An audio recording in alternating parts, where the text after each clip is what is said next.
បាទសួស្តីបងប្អូនទាំងអស់គ្នាផងដែរបាទថ្ងៃនេះគឺថាបាទវិលមកជួបគ្នាបើជាបន្តទៀតបាទគឺថាថ្ងៃនេះបាទផ្ដល់ជូននៅវីដេអូបាទថ្មីតែម្ដងបងប្អូនណាគឺថាតកតងទៅនឹងបាទសัตว์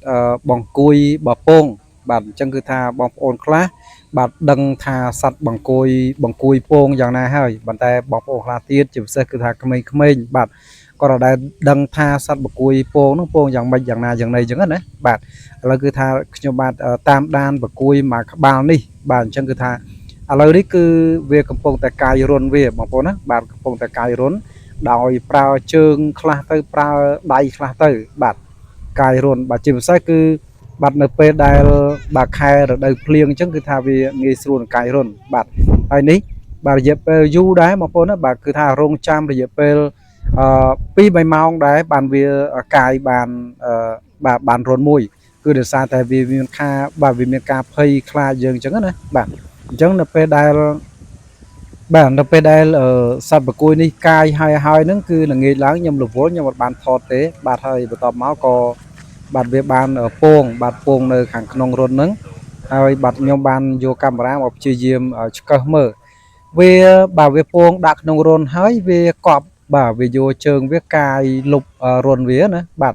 លុបរុនរត់ពងលុបពងវានឹងតែម្ដងបាទគឺថា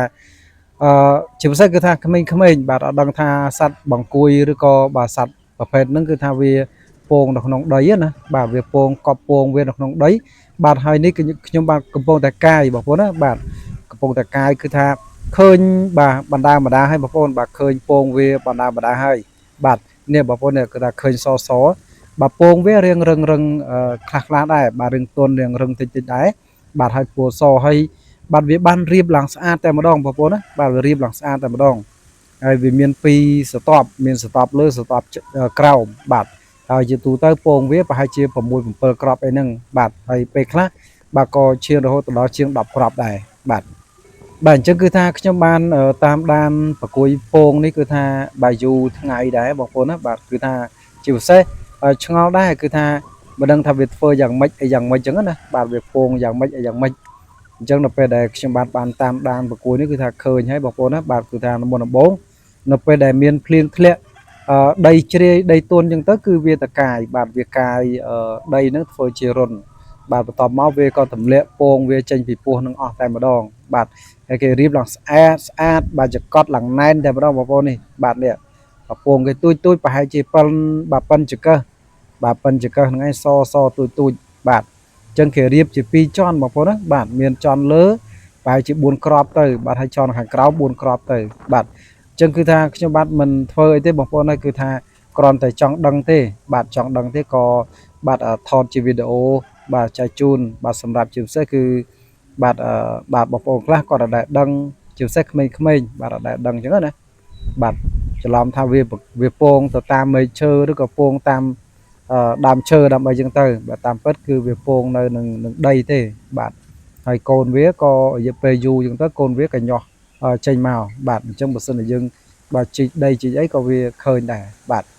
នេះអញ្ចឹងគឺថាតែប៉ុណ្្នឹងទេបងប្អូនណាបាទហើយបងប្អូនកុំភ្លេចជួយចុចពាក្យថាជីវ Subscribe Like និង Share បាទនៅ Channel SB Report បាទហើយឥឡូវគឺថាខ្ញុំបាទរៀប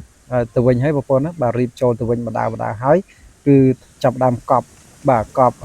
បាទពងបាទប្រគួយហ្នឹងបាទគឺថាអត់ធ្វើបាបឬក៏អត់ឆ្កឹះយកតាណាត្រីទេបាទគ្រាន់តែចង់ដឹងបាទអរគុណណាបងប្អូនទាំងអស់គ្នាបាទកុំភ្លេចជួយចុចពាក្យថាជីវ Subscribe Like និង Share បាទនៅ Channel SB Report ដែលជា Channel ថតនៅបាទវីដេអូផ្សេងបាទសូមអរគុណសូមគោរពលាបាទ